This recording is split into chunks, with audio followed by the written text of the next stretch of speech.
നമസ്കാരം, പ്രവാസി മലയാളിയിലേക്ക് സ്വാഗതം. ഒടുവിൽ 18 വർഷത്തിന് ശേഷം അത് സംഭവിച്ചു. എല്ലാ മലയാളികളും ഏറെ പ്രതീക്ഷയോടെ കാത്തിരുന്ന ഒരു കൂടിക്കാഴ്ചയാണ് കഴിഞ്ഞ ദിവസം റിയാദ് ജയിൽ വെച്ചുണ്ടായത്. വർഷങ്ങളായി ജയിലിൽ കഴിയുന്ന തന്റെ മകൻ അബ്ദുൾ റഹീമിനെ ഒരു നോക്ക് കാണാനുള്ള ഉമ്മ ഫാത്തിമയുടെ അടങ്ങാത്ത ആഗ്രഹം സാധിച്ചു. സൗദി ജയിലിൽ കഴിയുന്ന കോഴിക്കോട് കോടാമ്പുഴ സ്വദേശി അബ്ദുൾ റഹീമിനെ നീണ്ട 18 വർഷങ്ങൾക്ക് ശേഷമാണ് ഉമ്മയും ബന്ധുക്കളും കണ്ടത്. നേരത്തെ കാണാൻ വിസമ്മതിച്ച റഹീം പിന്നീട് കൂടിക്കാഴ്ചയ്ക്ക് സമ്മതിക്കുകയായിരുന്നു. റിയാദിലെ ജയിലിലെത്തിയ ഉമ്മയും സഹോദരനും അമ്മാവനും ഉൾപ്പെട്ട സംഘം 18 വർഷത്തിനിടെ ആദ്യമായാണ് റഹീമുമായി കൂടിക്കാഴ്ച നടത്തുന്നത്. ഉംറ നിർവഹിച്ച ശേഷം തിരിച്ച് റിയാദിലെത്തിയ ഫാത്തിമ റിയാദ് അൽ ഖർജ് റോഡിലെ അൽ ഇസ്കാൻ ജയിലിലെത്തിയാണ് റഹീമിനെ കണ്ടത്. കൂടിക്കാഴ്ച അരമണിക്കൂറോളം നീണ്ടു. മകനെ ഏറെ സന്തോഷത്തോടെ കണ്ടുമുട്ടി പിരിഞ്ഞു. ഏറെ നാളുകൾക്ക് ശേഷം മകനെ കണ്ടുവെന്നും ഒന്നിച്ച് ചായ കുടിച്ചുവെന്നും എത്രയും വേഗം മകൻ തിരികെ എത്തണമെന്നുമാണ് ആഗ്രഹമെന്നും ഫാത്തിമ പ്രതികരിച്ചു. ഇന്ത്യൻ എംബസിയിലും റഹീമിന്റെ ഉമ്മ എത്തിയിരുന്നു. നേരത്തെ ജയിലിലെത്തി ആരും തന്നെ കാണേണ്ടെന്നായിരുന്നു റഹീമിന്റെ നിലപാട്. പിന്നീട് പല തലത്തിലുണ്ടായ ഇടപെടലിന് ശേഷമാണ് കൂടിക്കാഴ്ച നടന്നത്.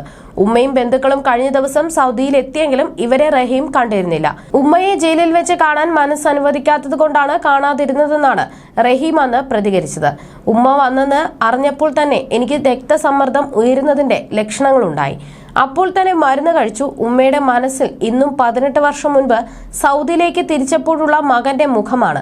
അത് അങ്ങനെ തന്നെ ഉണ്ടാവട്ടെ. വീഡിയോ കോളിൽ ഉമ്മയെ കണ്ടതുപോലും എനിക്ക് മാനസിക പ്രയാസം ഉണ്ടാക്കി. BP കൂടാനും മറ്റ് പ്രയാസങ്ങൾക്കും അത് കാരണമായി.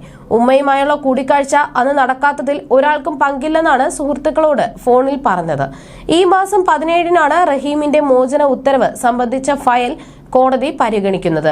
നേരത്തെ ഫയൽ പരിഗണിച്ച കോടതി ഇത് 17-ലേക്ക് മാറ്റുകയായിരുന്നു. അന്ന് നിർണായക ഉത്തരവുണ്ടാകുമെന്നാണ് പ്രതീക്ഷ. മറ്റ് തടസ്സങ്ങളൊന്നും ഉണ്ടാവില്ലെന്ന ശുഭപ്രതീക്ഷയിലാണ് തങ്ങളെന്നും അതിനായി കാത്തിരിക്കുകയാണെന്നും റിയാദിലെ റഹീം നിയമസഹായ സമിതി അറിയിച്ചു. കേരളം ഉറ്റുനോക്കുന്ന മോചനമാണ് അബ്ദുൾ റഹീമിന്റേത്. ലോകത്താകമാനമുള്ള മലയാളികൾ ഒറ്റക്കെട്ടായി കുറഞ്ഞ സമയം കൊണ്ടാണ് റഹീമിന്റെ ശിക്ഷ ഒഴിവാക്കാനായുള്ള 34 കോടി രൂപ സ്വരൂപിച്ചത്. അബ്ദുൾ റഹീം തന്റെ 26-ാം വയസ്സിൽ 2006-ലാണ് ഹൗസ് ഡ്രൈവർ വിസയിൽ റിയാദിലെത്തിയത്. സ്പോൺസർ ഫായിസ് അബ്ദുല്ല അബ്ദുറഹ്മാൻ അൽ ഷഹ്രിയുടെ മകൻ അനസിനെ പരിചരിക്കലായിരുന്നു പ്രധാന ജോലി. കഴുത്തിന് താഴെ ചലനശേഷിയില്ലാത്ത അനസിന് ഭക്ഷണം നൽകിയിരുന്നത് കഴുത്തിൽ ഘടിപ്പിച്ച ഉപകരണം വഴിയായിരുന്നു. ഷോപ്പിങ്ങിനായി പുറത്തു പോകുമ്പോൾ ട്രാഫിക് സിഗ്നൽ കട്ട് ചെയ്യാൻ ആവശ്യപ്പെട്ട് അനസ് റഹീമിനോട് വഴക്കിട്ടു. ഇതനുസരിക്കാതിരുന്ന അബ്ദുൾ റഹീമിന്റെ മുഖത്ത് അനസ് പലതവണ തുപ്പി.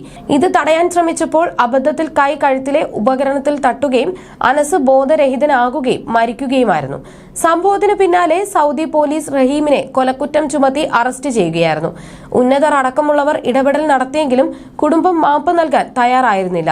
നിരന്തരമായി നടത്തിയ പരിശ്രമങ്ങൾക്കൊടുവിലാണ് 34 കോടി രൂപ ദയാധനം എന്ന ഉപാധിയിൽ കുട്ടിയുടെ കുടുംബം മാപ്പ് നൽകിയത്.